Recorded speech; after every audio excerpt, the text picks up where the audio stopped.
Hey guys, Adam here from Sapphire Glade Comics. Hope you all had a fantastic new comic book week and that you picked up some good comics from this previous Wednesday. Anyways, I'm back again with my new comic book reviews.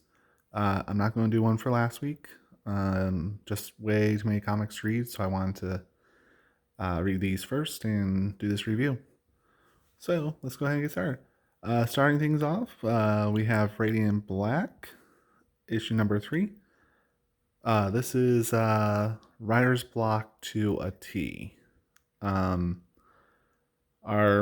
main character there, whose name I constantly keep forgetting, is working on writing a book, but he's having writer's block.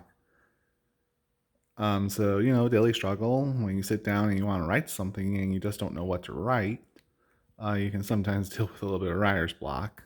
And there's a little flashback, a little future, maybe a future prediction in this book where his superhero, um, Radiant Black, shows up in like a vision and says, "I am all you want to be, but will never obtain." So, pretty good book.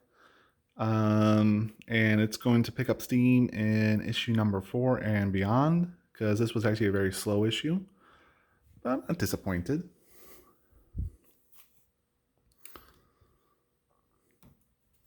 Right, next up we have from Boom Studios, Power Rangers, issue number 6. You'll find Astronema on the front cover here. She had a one-shot a couple of weeks ago. Don't worry if you didn't read that one or catch it. Her origin story is recapped in the first couple of pages here. And basically what the Rangers are trying to do is they're trying to rescue their friends that got captured on the train, and they're helped by her mentor, whose name I also keep forgetting. So, and Draken is trying to make a deal with the Shady Gambler to get their fusion drive. I enjoy Power Rangers. It's great artwork, great story, and we kind of see how things are being built up at the end of this issue. So, we'll see where Power Rangers goes in the future.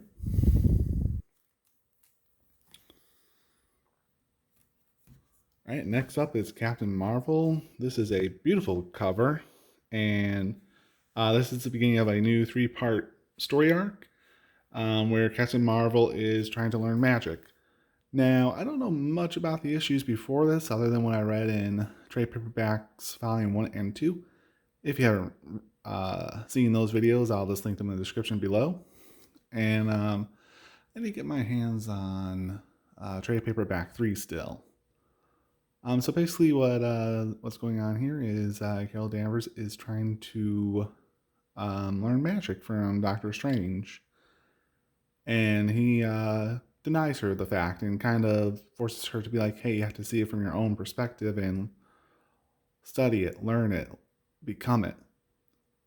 And that's not satisfying to her after she saw the end of the world and the end of a lot of her friends' lives in the beginning, in a different world. So that was very interesting, and she goes to all these other sorcerers, but Doctor Strange has great connections, so he's like, no, to tell all his associates, be sure to tell Captain Marvel no. But very interesting book, and who helps her? Well, you'll have to read to find out. All right, next up is Spider-Woman, issue number 11. She is now back in her old suit, which looks fantastic. This is a fantastic cover. She's falling up, I think, or down. It's an optical illusion. I don't know. But this was a really good book. Nice and lighthearted for the most part. We're introduced to two new villains who wield swords, so heavy influence from X's swords for those weapons of the new enemy. Those enemies didn't seem to have a lot of depth, but there was one panel in here that intrigued me. I'm like, okay, maybe there's more to these people than what meets the eye. So we'll see where this goes. I've enjoyed this read. I enjoy Spider Woman, and I honestly find Spider Woman to be stronger than Amazing Spider Man in terms of story. Um, so yeah, there's that.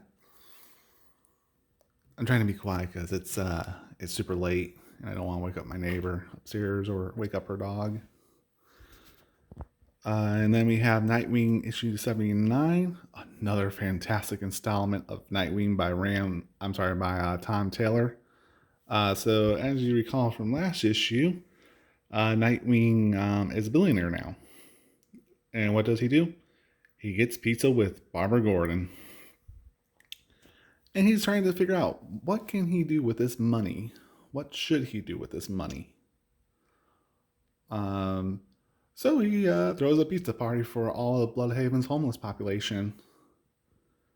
And Maroni is in here, and we see that Maroni still controls Bloodhaven. But nonetheless, Tom Taylor knows how to write Nightwing.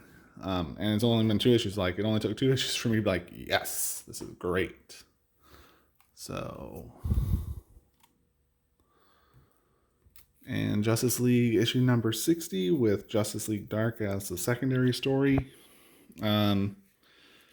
Bendis hasn't messed it up yet. They're just going over the new threat. Naomi joins the team. We learn more about Brutus and why Superman accepted Black Adam on the Justice League team. So it was okay. So Bendis, you get my money for issue number 61. And then for Justice League Dark, written by Ram V, is a continuation of the Merlin story. He doesn't have all of his magic skills yet, but what's building up there in Justice League Darks is mysterious and fantastic, and I can't wait to see where it goes. All right, next up is Catwoman issue number 30. This series has been going on for a long time. Or so it feels. It's only been going on for like, I think this is its third year. I don't know. But Catwoman number 30, also by Ram V. Fantastic story. I really liked it. Basically, Selena Kyle needs to find her own way to solve an issue that the Riddler mentions without Batman's help. She does not want to have Batman, Bruce Wayne, involved in her business, as we saw back in issue 101 of the mainline Batman series from James Tynion. We also see the true villain of Catwoman, Father. We'll call him Father because I forgot his name. And Father pretty much kills off all of Penguin's guards, reminding Penguin, it's like, I do not have a contract with you. I have a contract with God. And, just going over, the Catwoman will die by his hand when the time is right. So, mysterious thing there. We also learn about the drugs as well. So, very good read. Really enjoying Catwoman. Which leads us to my pick of the week. And my pick of the week is going to be The Many Deaths of Layla Starr. So let me tell you a little bit about this book. So we meet the goddess of death who goes up to the top of an ivory tower to meet a god, the top god, and she loses her job because there's a baby that will be born soon, that later in his life will discover immortality, meaning there would be less for death to do. So she gets let go, and she is put in a mortal woman's body who died from a fall from a window. wakes up in the hospital, meets a ghosty child, goes to hunt down a baby that is going to be the one responsible for her losing her job and discovering immortality. But since she's mortal, she discovers that she can't just kill it because she's human and she has to deal with human emotion. So she runs out of the hospital, gets hit by a truck. It was rough, and then we meet up with the God of Life, where Layla Starr, who is alive again after her two accidents, and it was 5 years later, and I'll just leave it at that. So this is a fantastic little book, so I am going to be adding this to my pull list. And I think I'm going to drop Thor because I just read Thor 14, and what a horrible, horrible ending to an arc. Didn't like it, so I'll be selling off any Thor books that I have left in my collection. But anyways, guys, that is going to be it for my comics this week. Thank you all for watching, and you all have a good rest of your day. If you like this video, be sure to subscribe to see more of my content. Hit the bell and notification in the upper right hand corner of the screen so you can get notified of each time I post a new video. Hit the like button if you like this video. It'll help out with the YouTube algorithm.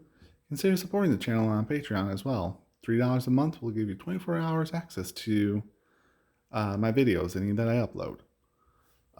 So, yeah, that's all. All right, guys. Thank you for watching, and you all have a good rest of your weekend. Bye-bye.